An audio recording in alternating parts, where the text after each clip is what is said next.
This is Minutia Men with Rick and Dave. Hey, Dave, you know how we start every show with a little story from our personal lives? Yeah, I got nothing. Let's just go into the show. Fine. Okay. The following is a Tony Lasano podcast, an Opie production on the Radio Misfits Podcast Network. This is Minutia Men with Rick and Dave. I feel kind of dirty just going in like this. There's no foreplay whatsoever. Start thrusting. Yeah. Well, you look great. Oh, thank you. I think you're wearing you're wearing the same sweats. You're wearing the same flannel shirt. Do you wear that every week? No, I don't think I've worn this in weeks. Like in 6 months. Well, how many flannel shirts do you have that look just like that? That's different. That's a different question. All right. Well, we got a great show. All right. You know what? And quite frankly, is it a great show? I don't know. How do we know it's going to be a great show until you after? say it every week? All right, well, so it's got to be true. All right. This is a story that actually reminds me of you a little bit. Oh. Okay. You've had a vasectomy, haven't you? I have. Why don't you tell us about the vasectomy? Would you like to hear that? Yeah. Story? Do you have any fun little vasectomy? I actually story? do. Okay. Actually, so when I was Stephen Gary's producer, Steve Dahl had a live vasectomy on the air. Right. So it was a famous everybody thing. talked about it. Yeah, it was in the news in Chicago. And then I'd say about 15 years later, I was getting my vasectomy. Mm-hmm.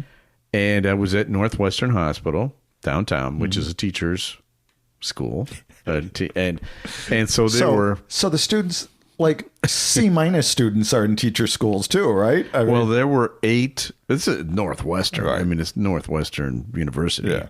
But there were 8 other doctors in the room that were all, residents or whatever. And men and women. Right? Men and women. Right, and then there was the main doctor who was performing the vasectomy.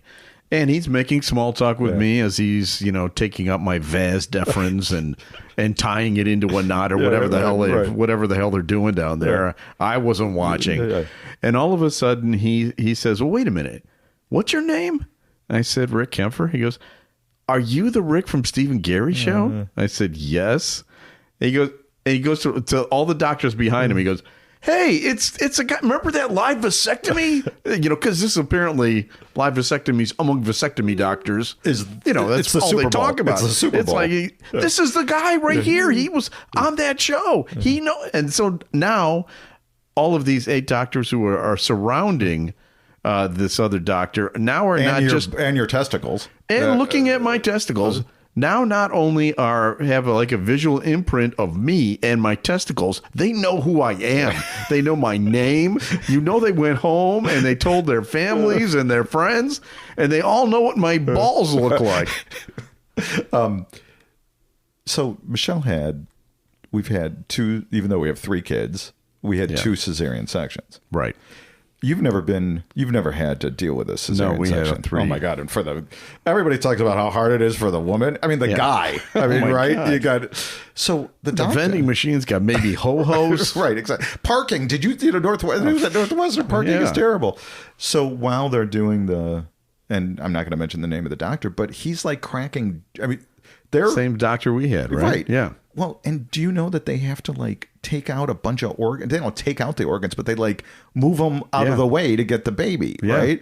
So, they're making jokes. I think he was talking about mint jelly. I'm not kidding. Mint jelly for what was it that made him visually remember mint jelly? Could have been Michelle's liver or whatever, right? So after the babies came out, and I remember this with the twins, they go, "Okay, you can walk around to take a picture." They'll put the babies on the scale, how everybody. And I took a glance, and there's her organs, just kind of. That's a visual, right? And they're making jokes. Yeah. Well, this is a vasectomy story. Okay. Mostly felt like a speed bump. U.S. man on getting vasectomy during the earthquake. We had an earthquake in a couple of days. The one in New Jersey? Yeah, that's right.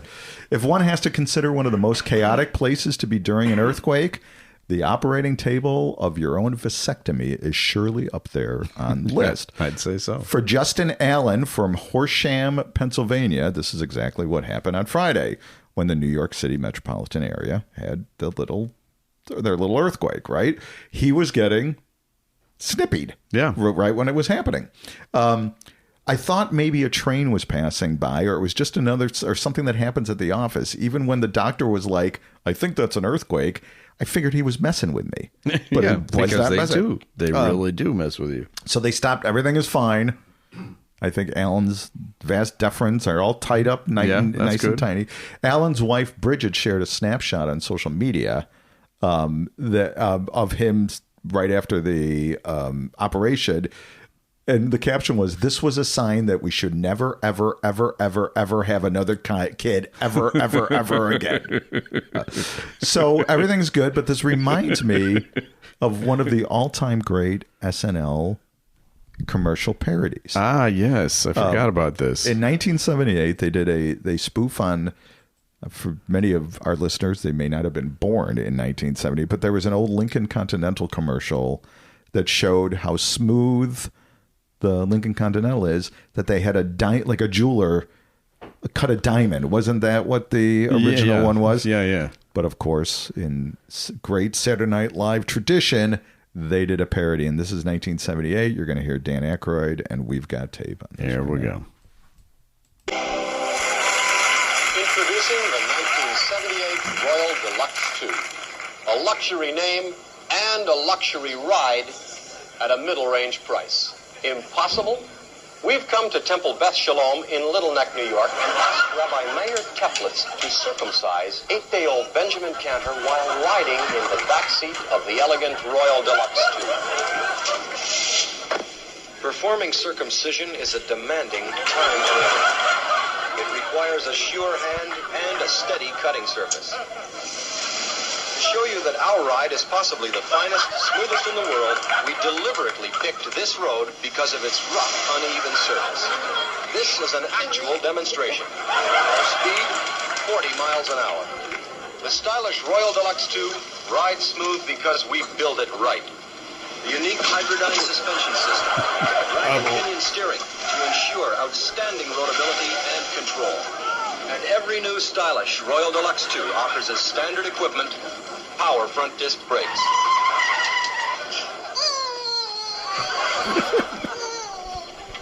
Perfect. You may never have to perform a circumcision in the Royal Deluxe 2, but if you do, you're sure you'll agree with Rabbi Teplitz. It's a beautiful baby and a beautiful car. Good bit. That's a really good bit. The one of the funniest parts about that is Garrett Morris was the driver. Yeah. And he kept on looking back just in terror. It's just friggin' great. All right, I have a story for you. You know how my last name is kind of a famous name among birders in the birder circles. Right. There's two birds named after a camphor. You've become very outdoorsy the last year. I am. You got the cricket, not the crickets, the cicadas we're talking about a lot. Yep. Now this bird thing, it's you're like Grizzly Adams. You know with what the happened? I think everything. it was when I slammed into that concrete wall in Switzerland in the outdoors, and it became closer to it. I think that's literally closer. Yeah, I think that's what it was. Anyway, there's two birds. There's one named the Kemper woodpecker, and there's one named the Kemper. Speaking of vasectomies, Kemper toady tyrant, and both of those they're very elegant names, I think, and they're the kind of names that you can't use if you want to insult somebody. Yeah. Because bird brain is like a famous thing. Didn't Donald Trump call Nikki Haley bird brain? Bird brain is in German. If you want to say that somebody's crazy, you say "Hast ein Vogel," which means there's a bird flying around in your head, basically. But luckily, Dave, the Webster's Dictionary people have released a list of bird names that can be used as insults. These are real bird names that you can just kind of flop out if you're in a situation where you can't use the good swear words. Okay, so it's sick burns, PG sick burns. PG sick burns, exactly. For instance, you could say, "You blatherskite," which is an American duck with what was the last part of that?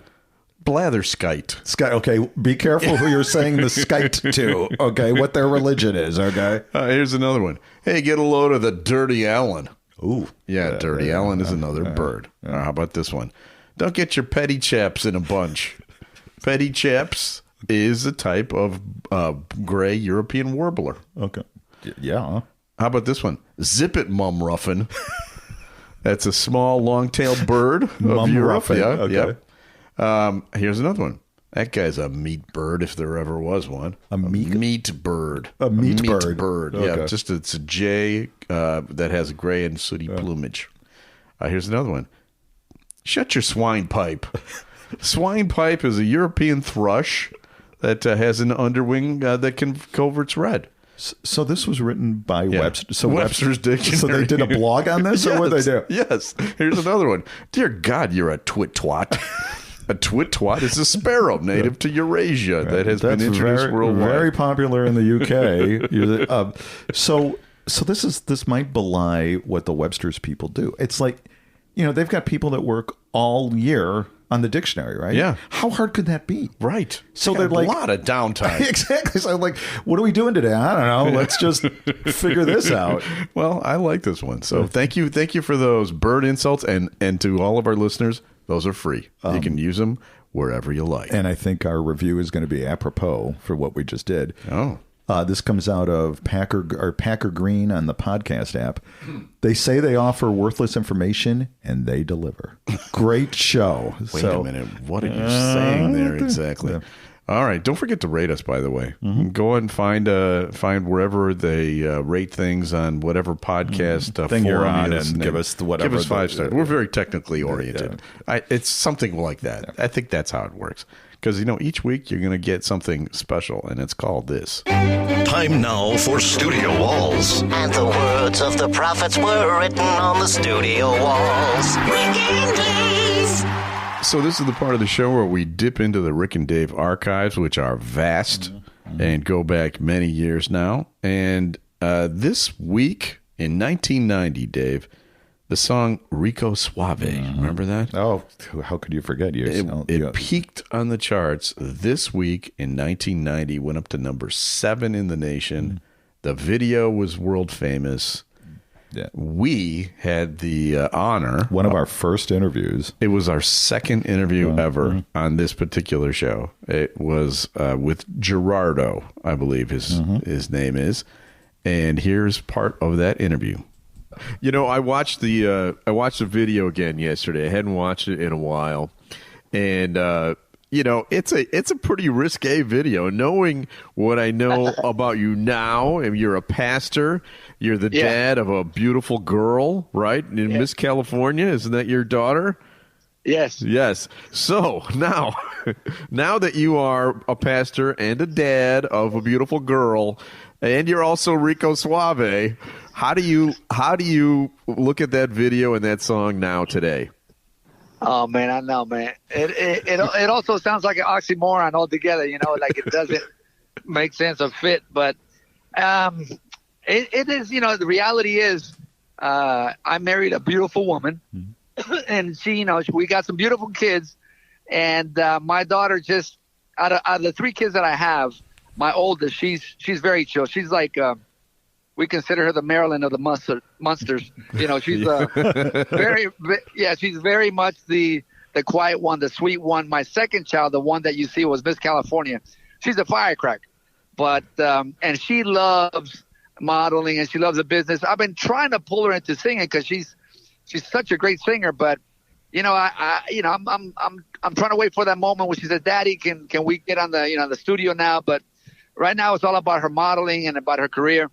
I, of course, as a dad, there's some certain things that she'll be posting on there that I don't agree with. And I'm very open about it because I'll make my comments on there. Boom, and she'll answer back. And the one thing about it, my brother, is that I want to be as real as possible with my life since, like I said, every parent is going to have a certain type of problem with your children or whatever. Right. All we can do is love them through it all and try to understand them too, because I was at that same spot where I didn't want to hear nothing from nobody. Yeah. I had a mission and that was it. Right. And you had that mission in front of hundreds of millions of people too.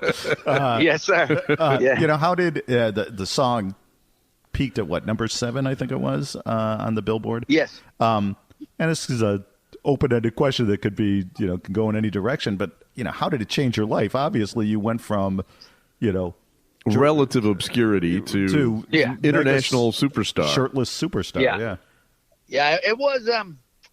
I can tell you, really, it was unexpected. I at that moment in those days when I started doing music, because it wasn't like I was out there for 5 years struggling, trying to be heard. It was just an idea, man. I saw at that moment, MC Hammer came out with I Think You Can't Touch This, and black people went crazy. I was like, all right, cool, and then Vanilla Ice comes out, and white people lose their mind, and I was like, man, there's a spot for me. The brown people. So with that idea, I just had an opening. It was just that, because I remember I was acting and I was doing this, and I was like, you know what? And I had done every acting role that was offered to a Latino back in those days. I did every gang role, every bad guy role, every drug dealer role. So when I saw the opportunity, I said, I'm going to put a different type of role for us Latin men out there, and that's where the Rico Suave came out. Yeah, he was a great guest. He reminds me a little bit also of Tony DeFranco, the interview that we have on right now, who went from, Gerardo was a few years older, but, Tony DeFranco was 13, went from, obscurity to international star in literally weeks, basically. Right. By the way, that show's still up there right now. We'll be replacing it on Wednesday, but if you want to see the Tony DeFranco interview, go up there now. And we're not replacing it; it's always going to be available. In fact, this Gerardo interview from like 6 years ago is still up there, and it is episode number 2 of Minutia Men Celebrity. We sounded so young. We did. Right? We did. We were in our 50s. Remember the 50s? We were like in our early 50s. Oh my gosh, those were the days. I got another story. Wait. Before you get to that story, I have something that I would like to share with you. This is... oh, yes. I know I have an email. There we go. Rick and Dave get email, electronic mail, in an electronic bag, or inbox. Rick and Dave email. Rick and Dave email. So, last week at the end of the week, at the end of the show, you said to our listeners, hey, why don't you just send in some content? Because it would make it so much easier for us. Somebody did. Oh, that's awesome. I got an email from Rex. It says here, last week you guys asked for content. Here's something you can use. This actually aired on TV this past weekend. The golfer is Tyrell Hatton, and he's a British guy. This is probably the last time they leave a live mic on near him. All right, so he sent me a little video clip here, and I'm going to play it now. Listen closely. Okay. You won't hear it at first. You'll hear the sound of the ball landing and everything, and then listen to what he says. I can reach those trees, can't it? Fucking what a wank bounce that was. If it fucking bounces left, it's fine. Fuck you. Fucking cunt. Yeah, he will not be on the microphone anytime soon. Well, he could have used one of the birds. The bird that he could have used and called the yeah, he could have said a twit-twat or meat bird or mum ruffin. Thanks, Rex. Was it Rex? Yes, thanks, Rex. And that golfer's name is Tyrell Hatton. And by the way, that the use of that C word there at the end, very common in England. They use it everywhere. Yeah, they use it. All right. So this story comes out of West African country, Sierra Leone. Okay. Sierra Leone declares emergency after addicts dig up graves to get high on drug made from human bones. Oh, my God. It's like there's a limitless supply if you think about it. Yeah, right. There's inventory. Right. Put some guards at Graceland Cemetery right now. Well, a psychoactive drug crafted from human bones is leaving addicts in Sierra Leone digging up graves in order to get their fix. According to the BBC, we just did a... Yeah, I just had the British guy. This haunting menace has forced the country to declare a national emergency. Police officers in Freetown are guarding cemeteries to thwart the disturbing practice of exhuming skeletons for this zombie drug. Also, we just talked about the cicadas becoming zombies. It's all one big world, isn't it? Notably, the drug dubbed Kush is made from a variety of toxic substances, with one of its main ingredients being ground up human bones. Okay. Remember back in college? What kind of a high do you get from that? Does it say? A hypnotic high, which can last for several hours. Okay.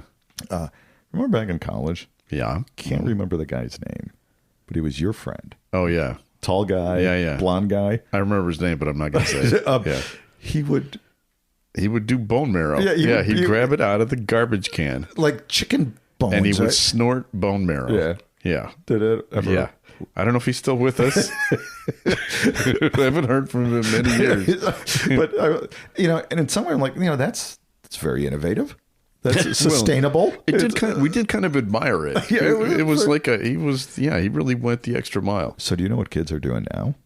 And this is true. There is a teen fad going on, and I don't know how prevalent this is.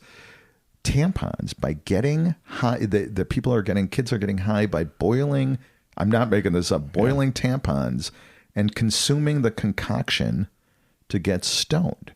And it's another, it says a hypnotic and euphoric high. Okay. Yeah. Whatever happened to pot? You can now go to a damn store and get it. It's legal. Just get some pot. And wait for the coupons. Yeah. I mean, all these dispensaries constantly send you, they're like 40 cents a hit. Yeah, exactly. Yeah. Well, I have a story for you. Washington State recently, this is from the New York Times.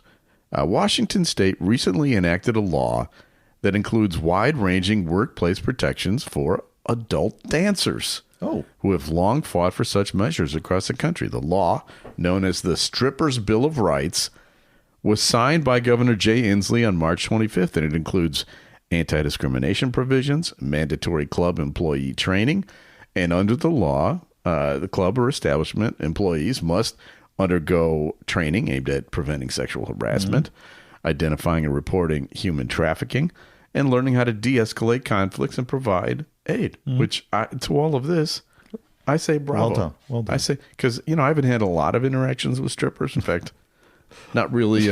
Eddie? Yeah, none. The bachelor parties. Bachelor parties. Pretty 35 much years ago. Confined to that. And I remember some of the strippers that I've met are actually quite intelligent. For instance, let me tell you a story.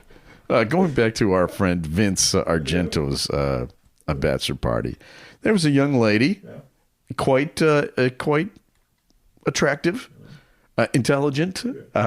She was performing a dance of some kind, not clothed at the time, because that's what the whole stripper thing is. Right. And Dave, smartass, standing on the sidelines, goes, "Boy, where were you when I was in high school?" And she, without missing a beat, turned to you and said, "First grade." Now that is a very intelligent stripper. Right. And far better than the insult of, she didn't call me a twit-twat. She didn't. She didn't. She didn't call you a mum ruffin. Yeah. I had another incident like that where I was at a bachelor party, and this young lady was doing a strip routine, and she grabbed the belt off of one of the pants of, I believe, the groom to be. Yeah. Or the guys are great. Yeah, we are great. And she used that belt in various different ways, and it was a pretty exotic performance. Use of the belt. Yeah.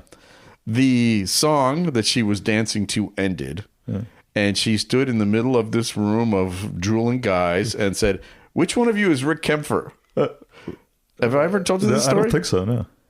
So they pointed her out, or pointed me out, and she walked up to me, totally naked, and she walks up to me and she goes, "Hey, I was trying to get into radio. What do you think is the best way to get into radio?" And honey, you're doing great. You're doing what you're doing. Needless to say, I did not help her out, but and you guys are celebrating 32 years of marriage and now. That lady is now my wife. No. So anyway, so strippers are people too, is all I'm saying. Didn't we go to another, I think we went to all the same bachelor parties, the same group of friends, and we had the same stripper. Didn't we go to one that they were doing the routine and then someone like spilled water on her or something? Oh yeah, that was my brother's. And she was like, okay, that's it, I'm leaving. It's like, if I remember correctly, maybe it wasn't my brother's, it was some other person's, but they were doing some very things I had never seen before. Right. They paid the extra $60 for or whatever. Yeah. And then one person sprayed a little like whipped cream on her back or something, and she ended the show. It's like, that's enough. Right. You just had things that you were doing that are unbelievable. A little whipped cream on your back. Right. Oh, that's great. Hey, we just got done a few minutes ago before the show with a great interview. Yeah, that was a fun one. For those of you, the name of the actor is Eric Allen Kramer, and he has a long career. He's worked with Mel Brooks. He was at Disney Channel. I mean, he was a mainstay. He was Little John in Robin Hood Men in Tights. Yeah, just a great interview. And that will be on next Wednesday, right? Yeah. All right. Yep. So we'll be sure to check it out. In the meantime, we have time for one more feature. A random name pulled out of Rick's bowl of brushes with celebrities. Mixture, collection, selection, assemblage, medley, assortment, variety. Time now for Celebrity Potpourri with Rick and Dave. How long has this show been going? This is like a 2-hour special. No, it's not that long. It's like 26 minutes in, right? I mean, my God. We're usually done at 23, but all right, go on. Fine. This is from Andrew. I'm not sure if this celebrity story qualifies for your segment. My college roommate was in ROTC and was stationed in San Antonio after college. He loved Texas and eventually made it his home. I visited him often when he lived in Burleson, which is a suburb of Fort Worth. He introduced me to his friends, and one of them had a daughter who was about 15 at the time. I talked to her for maybe 5 minutes, and she told me that she loved to sing. Well, fast forward about 10 years. I was watching American Idol, and there was that guy's daughter, Kelly Clarkson. She's done pretty good. She won the whole show. Not to make you guys feel old, but her dad is about your age, maybe 5 years older tops. Yeah. Oh, I bet not even. Yeah, I think he's just being nice. Thanks for that one, Andrew. Yeah. And be sure to send us your emails. We're happy to receive them. We're always happy to get content that we don't have to. Exactly. And hey, if you want to send me a video we can play next week again, we are not opposed. Nope. We have people to thank, Dave. No. Tony Lasano, of course. Yep, executive producer of the show. Appreciate all that he does. Yes, thank you very much, Tony. Ed Silla. Yeah, Ed is the distributor of the Radio Misfits. Great Talk Radio isn't dead. They just moved to a better place, which is radiomisfits.com. Brandon, who's been helping us. Brandon helps us get some guests, yes. But we will be back again, Dave, and we're going to do a whole nother episode of Minutia Man. The proceeding was a presentation of the Radio Misfits Podcast Network. Find our other great shows on iTunes, Stitcher Radio, and at radiomisfits.com. Thank you. This has been a presentation of Opie Productions. Tony, can you shut up? Zip it, Mum Ruffin.